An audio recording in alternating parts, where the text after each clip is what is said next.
empieza el no me sale, esto, aquello, lo otro, qué sé yo, qué sé cuánto, el 95% deja esa actividad que había empezado con tanto entusiasmo a los 2 años.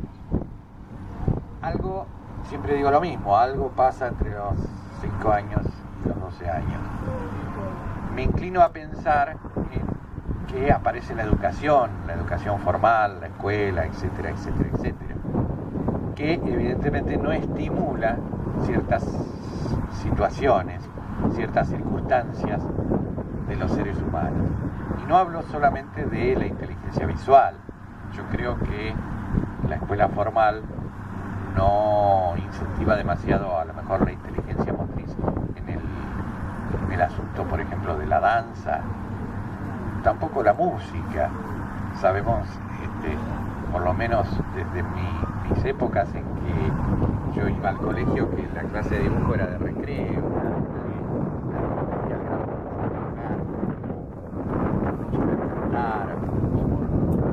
bailar, es más, se enseña la matemática, se enseña la gramática, bueno, ¿cierto? Y bueno, algunos tenemos que a lo mejor ser demasiado tercos para seguir en estas cosas, ¿no?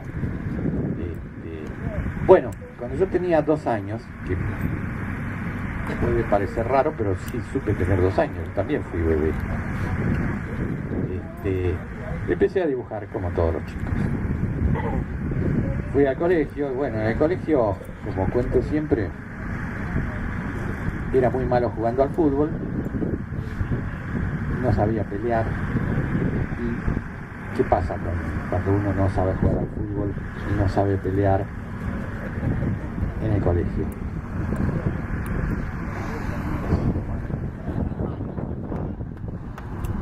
Es realmente feroz. El mundo de los niños es una selva infernal. Ahora está pasando que le están dando bastante bolilla a esos acosos que se producen entre los estudiantes secundarios, pero también eso empieza en la escuela primaria, obviamente.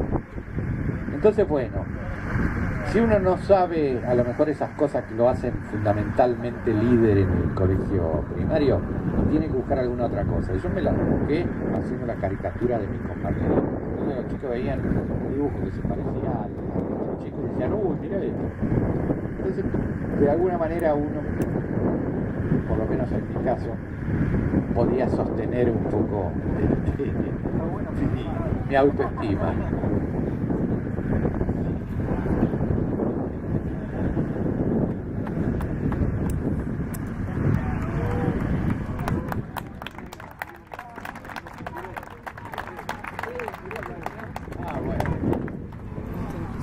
Bueno, yo insistía con dibujar, ¿no es cierto? Entonces, en algún momento pude zafar de la clase de matemáticas y de algunas otras porque venían las fechas patrias. Entonces me convocaba la maestra para en el pizarrón, en el hall de entrada a la escuela, hacer el cabildo, la cara de Sarmiento, depende de la fecha patria, ¿no es cierto? Una de mis creaciones más interesantes de la época fue el San Martín cruzando los Andes con el caballo. Esa salió bien. Y después la maestra me pedían que le hiciera, era una época muy primitiva donde no existían los plotters y todas las cosas que hay, las posibilidades que hay ahora a través de la tecnología. Entonces las maestras se las ingeniaban en hacer los mapas y los frisos, como llamaban a esos grandes paneles que hacían, hacerlos a mano. Entonces me encargaban la germinación del poroto o alguna circunstancia histórica. Y bueno, con eso me las he rebuscado. Y al llegar a la adolescencia, me pasó lo que le pasaba en general a los jóvenes de mi época, en que mi padre me preguntaba un día, ¿qué vas a hacer cuando termines el colegio? ¿Vas a estudiar o vas a trabajar? Y si vas a estudiar, vas a tener que trabajar porque yo no puedo seguir manteniendo así la cosa. Entonces, bueno,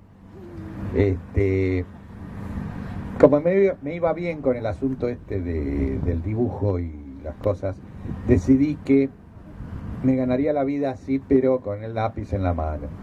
Entonces, era una época en que se podían hacer letreros, ya digo que no había plotter, no había cosas, entonces uno podía ir a ofrecer a un kiosco, hacerle el letrero, o a un negocio, qué sé yo, cartel en la vidriera, etcétera, etcétera. Entonces, un poco que fue mi iniciación en la publicidad. Entonces, esto me pasa siempre que hablo, que el teléfono me suena. Entonces, es un clásico, sí. Entonces, bueno, para hacerla más corta, en general en mi adolescencia trabajé con la cuestión de la publicidad, haciendo carteles, letreros, etcétera, etcétera, etcétera, y me fui perfeccionando un poco en el desarrollo de un nivel en cuanto a, hoy lo llamaríamos diseño gráfico, pero en aquella época era ser letrista, por ejemplo. Entonces, ¿qué pasó? Seguía trabajando, seguía dibujando. En algún momento de mi vida decido ir a lo que era en La Plata, donde yo vivía, la Escuela de Bellas Artes, que todavía no era facultad, era una escuela que dependía de la universidad, una escuela superior. Entonces voy a la Escuela de Bellas Artes, allí empiezo a pulir, digamos, esta cuestión que era más bien voluntarista, emotiva. Empiezo a conocer un poco de lo que era la profundidad del arte, sobre todo en la cuestión del concepto, ¿no es cierto? Aprendo un poco que hubo una historia del arte, aprendo un poco que hay un lenguaje visual, ¿no es cierto? Y algunas otras cosas que se traducen en estar con compañeros, ¿no es cierto? Compañeros que trabajan en las mismas cosas que uno hace. Entonces, por ósmosis, uno aprende muchas veces cosas. Y por otra parte, el hecho de, al interesarse en todas estas cuestiones, uno iba a muestras, ¿no es cierto? Trataba de contactar con los maestros de la época, de hablar con alguien que estuviera vinculado al arte, que era una cosa que en ese momento de una manera romántica me atraía. Me leía las biografías de Van Gogh, de Cézanne, de Gauguin, etcétera, y tenía una idea bastante romántica, ¿no es cierto?, de lo que era el fenómeno artístico. Lógicamente, con el conocimiento uno va profundizando y aprende de que todo este producto que es el arte es una circunstancia, digamos, de trabajo, que no es que la inspiración cae del cielo, como uno lo suele creer en esos momentos románticos, sino que si además de inspiración hay bastante trabajo y hay bastante dedicación a una cosa, uno puede producir algo. Yo sé, con respecto a la música, porque he conocido a muchos amigos que estuvieron vinculados con el rock nacional, que a veces cuando subían al escenario y de repente hacían un riff con la guitarra bastante complicado y parecía magia como le salía. Pero yo que lo conocía, por ejemplo, había visto durante semanas y semanas y semanas practicar lentamente ese riff, ¿no es cierto?, día tras día, hasta que arriba del escenario le salía como si fuera una maravilla. Entonces, bueno, era obvio que cualquier situación de calidad siempre trae detrás una gran parte de trabajo. Sí, ¿me querías decir algo? No, yo simplemente creo que eso está muy bien. La calidad en un trabajo trae el esfuerzo para lograrlo. Y a no todos. Yo sé que hay algunas personas que les salen más fácil algunas cosas y a otras les salen más difícil. Yo sé, por ejemplo, quiero pensar que, por ejemplo, dentro de los grados de la inteligencia, yo creo en los grados de la inteligencia, y la inteligencia está formada por muy diversas circunstancias. Hay inteligencia práctica, inteligencia motriz, inteligencia visual, inteligencia de esto y de lo otro. He conocido intelectuales muy doctos, a lo mejor que daban hermosísimas clases en la facultad, y que en la casa a lo mejor para cambiar un enchufe o una lamparita no servían, no sabían. Y viceversa, he conocido muchas personas muy prácticas, muy notables dentro del área de lo práctico, y que a lo mejor en el terreno de lo intelectual realmente no funcionaban.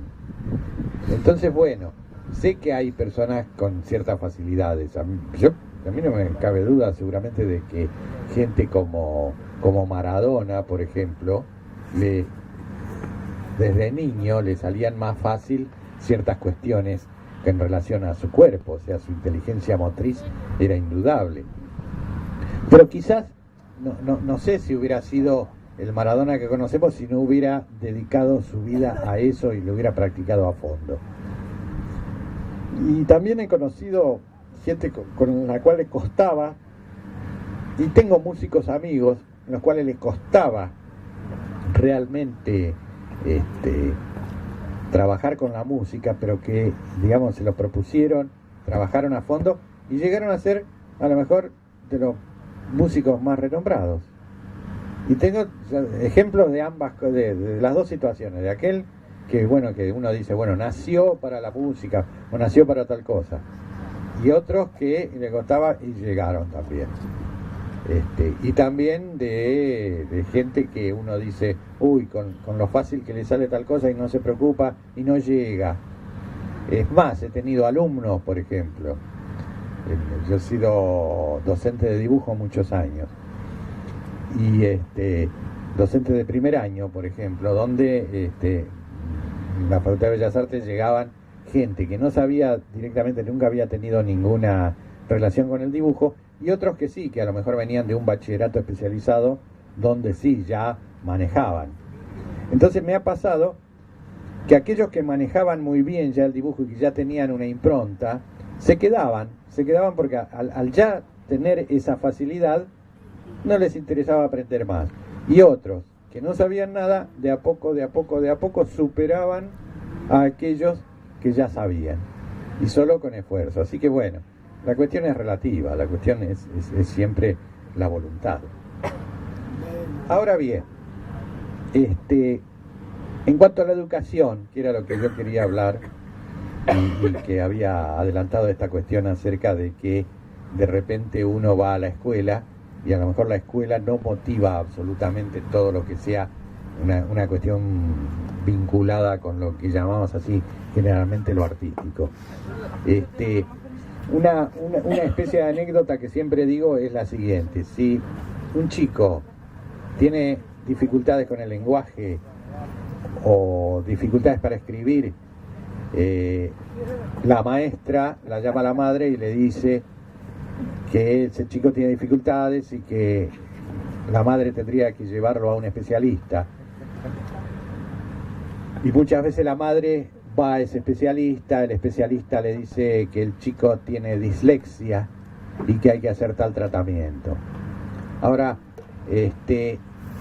si un chico tiene dificultades para dibujar o para cantar o para bailar o para hacer poesía, la maestra no se preocupa. Y tampoco hay ningún especialista. Y tampoco digo que haya un especialista que diga, oh, este chico sufre disdibugia. No hay eso. No hay tanta preocupación por eso. Entonces, con eso ya directamente uno muestra las características de la educación en cuanto al arte. Y que no es una cosa que yo pueda criticar del sistema educativo.